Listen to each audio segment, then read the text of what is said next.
से लेकर आकाश तक व्याप्त अनेक रूप रंग आकार प्रकार के सजीव निर्जीव चित्र मेरे द्वारा ही बनाए गए हैं। मैं सृष्टि का प्रथम चितेरा, प्रथम चित्रकार हूं। मैं ओंकार हूं। दक्ष कन्याओं से विवाहोपरांत चंद्रदेव ने रोहिणी के प्रति आकर्षण और शेष के प्रति विकर्षण प्रकट किया तो रोहिणी चिंतित हुई।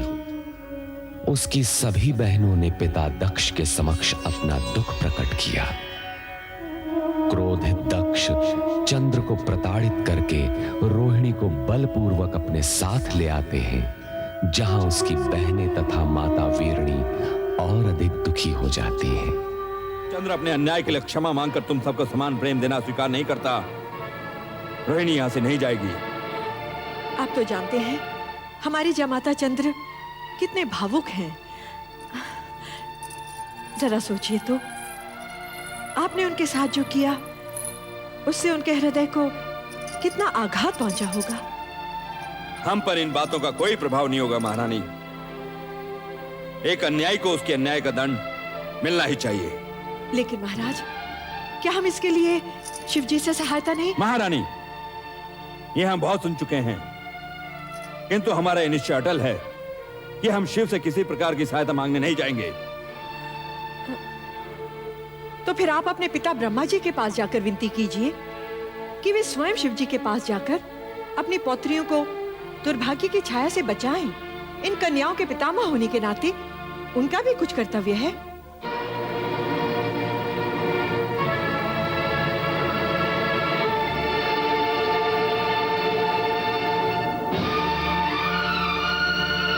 ठीक है महारानी, तुम्हारी इस बात पर हम अवश्य विचार करेंगे।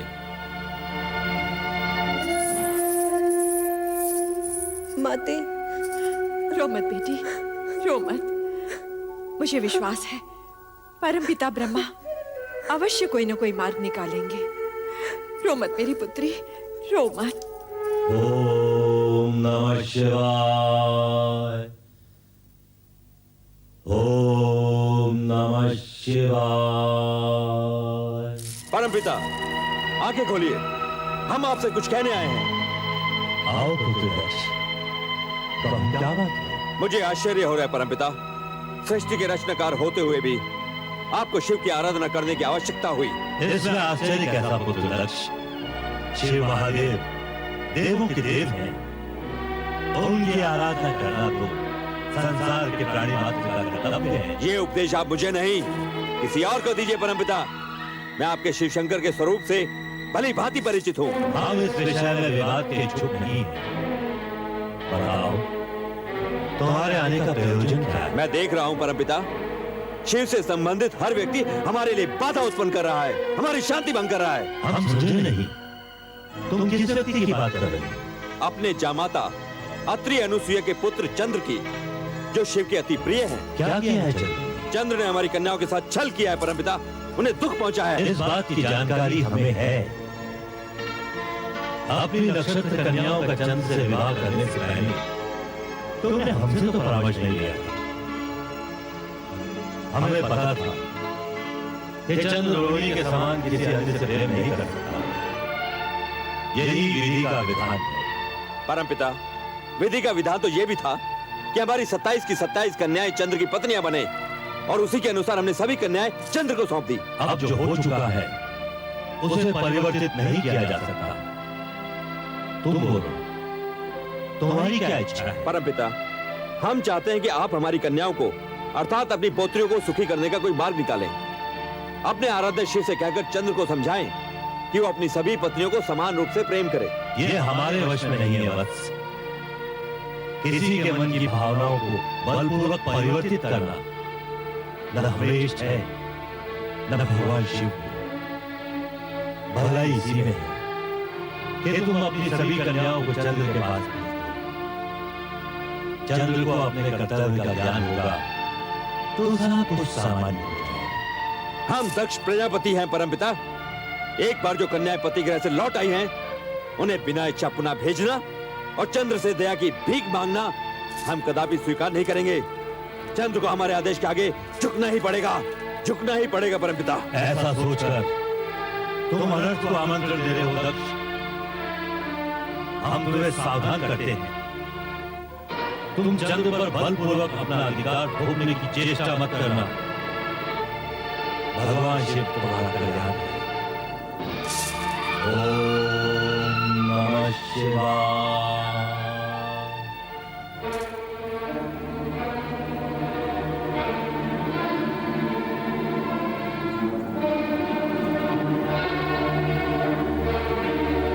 दक्ष,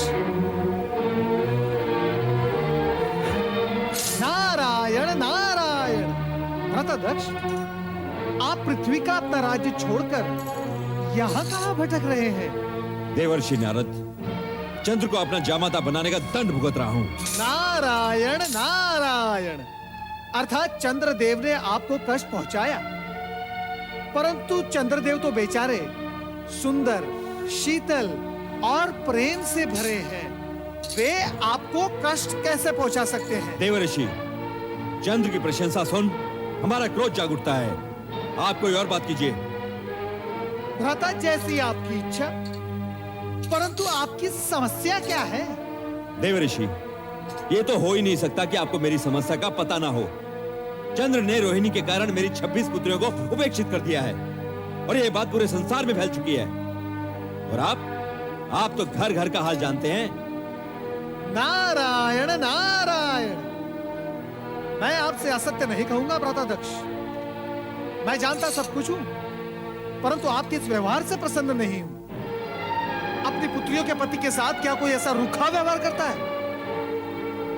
उन्हें तो प्यार से मनाना चाहिए। अर्थात आप भी उसी का पक्ष ले रहे हैं देवर्षि। तो ये भी जान लीजिए कि यदि चंद्र चुपचाप अपनी पत्नियों को अपने साथ ले जाकर क्षमा मांग लेगा तो हम भी उसे क्षमा कर देंगे, अन्यथा परिणाम अनिष्ट होगा।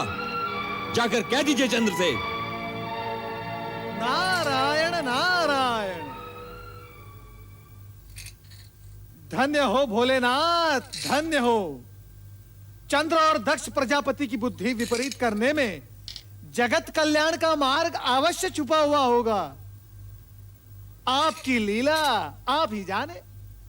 ओम नमः शिवाय। ओम नमः शिवाय। ओम चंद्र, नमः शिवाय। चंद्र, ओम नमः शिवाय। बेटा चंद्र, ओम नमः शिवाय। चंद्र, ओम नमः शिवाय। बेटा चंद्र, ओम नमः शिवाय। कहाँ है तू चंद्र? ओम नमः शिवाय। चंद्र तो चला गया देवी। मैंने उसे बहुतेरा रोका, किंतु उसे रोक पाना संभव नहीं था। रोहिणी के जाने से चंद्र के मन को आघात लगा है, उसे यहाँ से नहीं जाने देना था। मुझे तो लक्षण कुछ अच्छे दिखाई नहीं दे रहे देवी अनसुईया। दक्ष का वो रूप, चंद्र का विषाद, लगता है कहीं कुछ अनिष्ट न हो जाए। ऐसा अशुभ न बोलिए स्वामी। प्रभु से प्रार्थना कीजिए कि हमारा चंद्र इस संकट से सकुशल निकल आए। अब तो भगवान शिव शंकर का ही आसरा है। चलो देवी, हम दोनों मिलकर भगवान शिव की आराधना करें। ओम नमः शिवाय। ओम नमः शिवाय।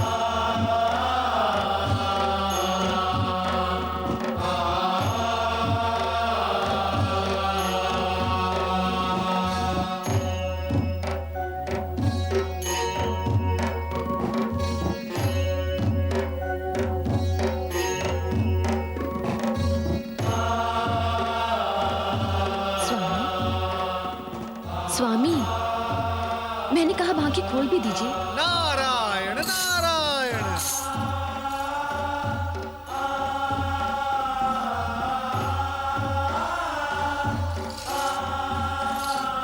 प्रभु, मेरे इतने पुकारने पर भी आपकी पलक तनिक भी नहीं हिली और देवर्षि के आते ही आपने अपने नेत्र खोल दिए। अर्धांगिनी की अपेक्षा भक्त के प्रति भगवान को विशेष सचेत रहना पड़ता है। नारायण नारायण। प्रभु, आपने इस भक्त को प्रसन्न करने के लिए देवी सती को कुंठित कर दिया। कुंठित? मैं? कदापि नहीं। कभी कभी थोड़ी बहुत उल्हाने, थोड़े हास्य, थोड़े परिहास, इन्हीं से तो पति पत्नी का प्रेम बढ़ता है ना प्रभु? तुम्हारा मंतव्य है कि प्रेम के विस्तार के लिए मैं भी ये सब करूं? देवी सती, आपको तो प्रतिक्षण भगवान शिव के निकट रहने का सुख प्राप्त है, परंतु हम भक्तों को भगवान शिव के एक क्षण भी दर्शन हो जाए तो हम धन्य होकर चले जाते हैं। नारद जी, कहीं आपको मुझसे ईर्ष्या तो नहीं हो रही? नारायण नारायण नारायण। देवी सती, ये कैसे हो सकता है? मैं बाल ब्रह्मचारी अवश्य हूं, परंतु मैं विवाह संस्था भी मानता हूं। पति पत्नी को एक दूसरे के नैकट्य का सुख अति आवश्यक है। यदि यही अप्राप्त रह जाए तो बड़े दुख की बात है। आपकी निश्वास कुछ संकेत कर रही है देवर्षि। स्पष्ट कहिए, आपके कहने का तात्पर्य क्या है? यही कि आपकी बहन रोहिणी और उनके पति चंद्र का एक दूसरे के प्रति अति प्रेम और नैकट्य सुख आपकी अन्य बहनों के लिए दुख का कारण बन गया है। देवी सती, आपके माता पिता भी अत्यधिक चिंतित है। हे भगवान शिव शंकर, देवी सती की बहनों के कष्ट के निवारण हेतु कुछ तो उपाय कीजिए। किसी को सुख तो किसी को दुख, ये उचित नहीं प्रभु। प्रभु, आप बोलते क्यों नहीं? इतना तो बताइए कि सुख दुख मिश्रित कथा का अंतिम चरण क्या है? सुख और दुख दोनों ही जीवन में कन्या के लिए उसी प्रकार आवश्यक हैं जैसे स्वाद के लिए नमक और शर्करा। जिस कथा की चर्चा तुम कर रहे हो उसे तनिक आगे तो बढ़ने दो और उसका अंतिम चरण आने तक प्रतीक्षा करो। कैलाश पर देवाधिदेव भगवान शंकर के समक्ष देवर्षि नारद ने माता सती से चंद्र का रोहिणी के प्रति आकर्षण व अन्य पत्नियों के प्रति विकर्षण का उल्लेख किया। माता सती बहनों की चिंता में निमग्न हो गईं। उधर अर्धरात्रि में रोहिणी अपनी शैया पर बैठी चंद्र की स्मृति में व्याकुल है। ये मुझे क्या हो गया है प्रभु? क्या मेरा जीवन उद्देश्यहीन हो गया है? क्या चंद्र मुझे कभी प्राप्त नहीं होगा? क्या चंद्र मेरी सुध ही नहीं लेगा? मुझे स्वयं नहीं ज्ञात कि मैं कैसी विपदा में आन पड़ी हूं। हे परमेश्वर, मेरा जीवन क्या निरर्थक है? नहीं नहीं, मेरा जीवन निरर्थक नहीं हो सकता। मैं इस जीवन को ऐसे ही व्यतीत नहीं करूंगी। मुझे अपने जीवन के बारे में सोचना होगा मुझे। मैं अपने चंद्र के बिना नहीं जी पाऊंगी, नहीं जी पाऊंगी, मैं नहीं जी पाऊंगी। हे भगवान, तुम्हें यदि सृष्टि रचना करनी ही थी तो मानव क्यों बनाया? और यदि मानव ही बनाना था तो उसे हृदय क्यों दिया? और यदि उसे हृदय देना ही था प्रभु, तो उसमें प्रेम क्यों समोया? ये मेरी सोच से परे है प्रभु। मैं आज तक इसका कारण नहीं जान पाई। मुझ पर कृपा करो प्रभु। मेरे चंद्र से मुझे शीघ्र मिला दो प्रभु।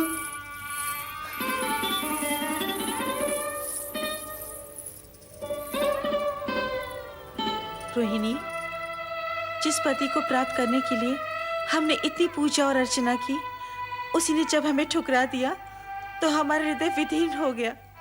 ये भी सत्य है कि तीर खाए पंछी की तरह छटपटाते हुए जब हमने पिता के समक्ष कहा कि चंद्र रोहिणी के कारण हमें उपेक्षित कर रहा है, तो हमें ठीक नहीं लगा। हम तो विरह में विचलित थे ही, तेरा सुख भी पिता की क्रोध ने छीन लिया। जो कुछ भी हुआ अश्विनी बहन, ठीक ही हुआ। यदि हम सब बहनें बचपन से सुख में भागीदार रही हैं, तो दुख में भी हमारा समान भाग होना चाहिए। मैं सत्य कहती हूँ बहनों, स्वामी के पास होते हुए भी मैं हर क्षण यही सोचा करती थी कि तुम लोगों के साथ घोर अन्याय हो रहा है। अश्विनी, हम बहनें तो हैं, किंतु उससे पहले हम नारी हैं, और यदि नारी ही नारी की पीड़ा नहीं समझेगी तो फिर कौन समझेगा? हो सके तो मुझ पर विश्वास करो और मुझे स्वयं से अलग मत समझो। बस करो रोहिणी, अब इस तरह से अपने मन को और मत दुखाओ। होगा वही जो भगवान को स्वीकार होगा। अब तुम विश्राम करो बहन। हाँ रोहिणी, आओ चले।